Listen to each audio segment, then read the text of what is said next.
अस्सलाम वालेकुम my YouTube family, welcome back to my channel Sheen reaction. This is Meenoshin Chowdhury. जैसा कि बांग्लादेश ने अब इंडिया को मुंह तोड़ जवाब दिया है और इंडियन अनियन का बायकॉट कर दिया है। इंडियन अनियन का बायकॉट करने की वजह से जो वहाँ का प्याज है वो सड़कों पे रुल रहा है, जो फार्मर्स हैं वो रोड पे आ गए हैं और प्रोटेस्ट कर रहे हैं कि हमारा अनियन अब कौन ख़रीदेगा। तो इस बारे में मोदी सरकार अब क्या करेगी, देखते हैं आज की वीडियो में।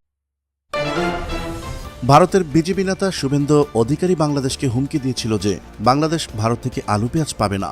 মোদী প্রশাসনও ভেবেছিল বাংলাদেশকে বিপদে ফেলার এটাই তো সুযোগ। কিন্তু এতদিন পর যখন ভারতের কৃষকদের আলু পেঁয়াজ পচতে শুরু করলো, তখন নয়াদিল্লি বুঝতে পারল হুমকি উল্টো তাদের উপর এসে পড়েছে। ভারতের দ্বিতীয় রপ্তানিকারক দেশ হিসেবে বাংলাদেশ থেকে ভারতের সর্বোচ্চ রেমিটেন্স আয় হয়, যা ভারতের গড় আয়ের একটা বড় অংশ। সেক্ষেত্রে বাংলাদেশের সাথে বাণিজ্য সম্পর্ক ভালো না করে ভারতের নেতাকর্মীরা তাদের কথায় দম্ভ এবং হুমকি দিয়েছে। তাতে বাংলাদেশকে বিপদে ফেলতে গিয়ে এখন ভারত কতটা বিপদে পড়েছে আলু পেঁয়াজ নিয়ে তা জানাবো আমাদের সহকর্মী গালিব উদ্দিনের ভিডিও চিত্রে। চলুন শুরু করা যাক। বাংলাদেশে ১৫ বছরের স্বৈরশাসক শেখ হাসিনার পতন এবং ভারতে পালিয়ে যাওয়ায় দুই দেশের সম্পর্ক নাজুক অবস্থায় নিয়ে যাচ্ছে। এছাড়া ভারতীয় মিডিয়াগুলো প্রতিনিয়তই বাংলাদেশের বিরুদ্ধে মিথ্যা সংবাদ প্রচার প্রতিবাদে বাংলাদেশে ভারতের পণ্য বয়কটের আন্দোলনে সোচ্চার হয়েছে সাধারণ মানুষ। অন্যদিকে আলু পেঁয়াজ রপ্তানি করতে না পেরে বিক্ষোভে ফুঁসে উঠছে ভারতের কৃষকরা। এদিকে বাংলাদেশে গ্রীষ্মকালীন প্রচুর পেঁয়াজ উঠতে শুরু করেছে। তাই নিজ দেশের কৃষকদের পাশে দাঁড়াতে বাংলাদেশের ব্যবসায়ীরা সিদ্ধান্ত নিয়েছেন যে তারা আর ভারত থেকে কোনো পণ্য আমদানি করবে না। আমার তো মনে হয় যে এই মুহূর্তে ভারতের পেঁয়াজ আমাদের আমদানি না করাই উচিত হবে। কেন? যেহেতু কৃষক মার খেয়ে যাবে। এর ফলে ভারতের আলু পেঁয়াজে পচন ধরে গিয়েছে। বিরাট লোকসানের মুখে সেখানকার কৃষক এবং ব্যবসায়ীরা।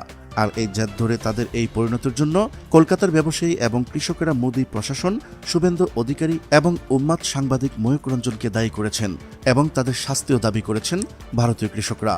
ভারতীয় ব্যবসায়ীরা জানিয়েছেন বাংলাদেশ পেঁয়াজ রপ্তানি সীমিত করায় ভারতের বাজারে পেঁয়াজের দাম কমে গেছে। সেই ক্ষেত্রে কৃষকরা ন্যায্য মূল্য পাচ্ছে না। দেশটির বিভিন্ন অঞ্চলে পেঁয়াজের দাম পড়ে যাওয়ায় ইতিমধ্যে পেঁয়াজ নিয়ে দেশটির অভ্যন্তরে একটি বিশৃঙ্খল পরিস্থিতি সৃষ্টি হয়েছে।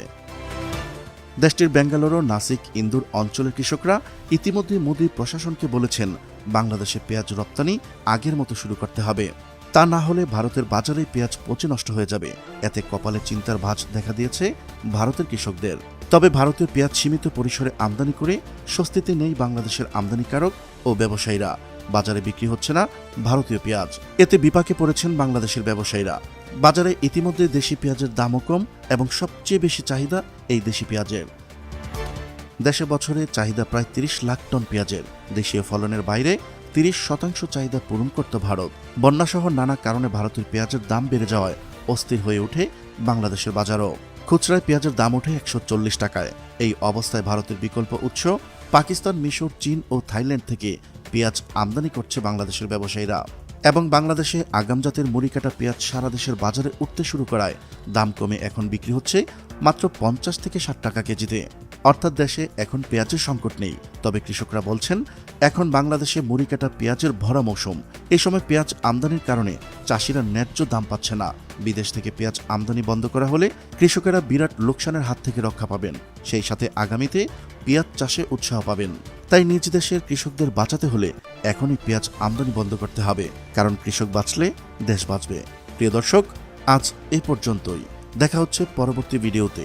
ততক্ষণ পর্যন্ত মহান আল্লাহ তাআলা সবাইকে ভালো রাখুক, সুস্থ রাখুক। जी तो व्यूअर्स, ये थी आज की वीडियो। इंडिया जो है वो बांग्लादेश को धमकियाँ लगाता था, आए दिन जो अनियन है उस पर रोक लगा देता था और बांग्लादेश को अनियन नहीं देता था। तो बांग्लादेश के लोगों ने भी ये फैसला किया कि अब हम इंडिया से प्याज नहीं लेंगे, चाहे हम प्याज के बगैर ही ज़िंदा रहें। जिसकी वजह से अब जैसे कि बांग्लादेश की हुकूमत चेंज हुई है, तो डॉक्टर यूनुस की हुकूमत ने जो है साफ़ तौर पे इंडिया को जो है मना कर दिया कि हम इंडियन अनियन का बायकॉट करते हैं और हम इंडिया से अनियन नहीं लेंगे। जिसकी वजह से इंडिया के जो अनियन है वो सड़कों पे ज़ाया हो रहे हैं और उनके जो फार्मर्स हैं गुस्से में उन्हें आग लगा रहे हैं और वो सड़कों पे ही पड़े पड़े ख़राब हो रहे हैं, कोई उन्हें ख़रीदने वाला नहीं है। तो मोदी सरकार ने जो ये किया है बांग्लादेश के साथ, इसका नुकसान उन्हें खुद ही उठाना पड़ा और अब उनके फार्मर्स को इसका नुकसान उठाना पड़ रहा है। जी, तो बांग्लादेश के लोगों ने फैसला कर लिया कि वो भारत से प्याज नहीं लेंगे। इसके बदले वो अपने मुल्क में प्याज उगाएंगे, पाकिस्तान, तुर्की, दूसरे मुल्कों से प्याज ले लेंगे। लेकिन भारत का प्याज किसी सूरत नहीं खरीदेंगे, क्योंकि भारत घटिया क्वालिटी का प्याज महंगे दामों बांग्लादेश को बेचता था, जिस वजह से बांग्लादेश के लोगों को बहुत महंगा प्याज ख़रीदना पड़ता था। लेकिन अब भारत की जो चाल थी वो उल्टी पड़ गई है और बांग्लादेश को धमकियां लगाई जाती थी, लेकिन अब बांग्लादेश ने उनका प्याज लेने से इनकार कर दिया। और जैसा कि वीडियो में देखा कि उनके किसान प्याज सड़कों पे फेंक रहे थे, प्याज को आग लगा रहे थे और बहुत ज़्यादा परेशान थे, और मोदी की हुकूमत को वो दुआइयाँ दे रहे थे कि हमारा कुछ किया जाए। लेकिन नरेंद्र मोदी जो है उसके ताल्लुकात अपने नेबर कंट्री से बहुत ज़्यादा ख़राब हैं और इसका जो खमियाजा है वो किसानों को भुगतना पड़ रहा है। और बांग्लादेश के लोगों ने बहुत अच्छा फ़ैसला किया है कि उन्होंने भारत से प्याज, आलू और डिफरेंट जो चीज़ें हैं वो ख़रीदने से इनकार कर दिया है। जरूर बताइएगा आपको वीडियो कैसी लगी। वीडियो अच्छी लगी हो तो वीडियो को लाइक कर दें, चैनल पे नहीं हुआ तो चैनल को सब्सक्राइब कर दें और बेल आइकन को हल्का सा प्रेस कर दें। मिलते हैं नेक्स्ट वीडियो में। Till then stay healthy, stay wealthy, stay awesome. अल्लाह हाफिज़।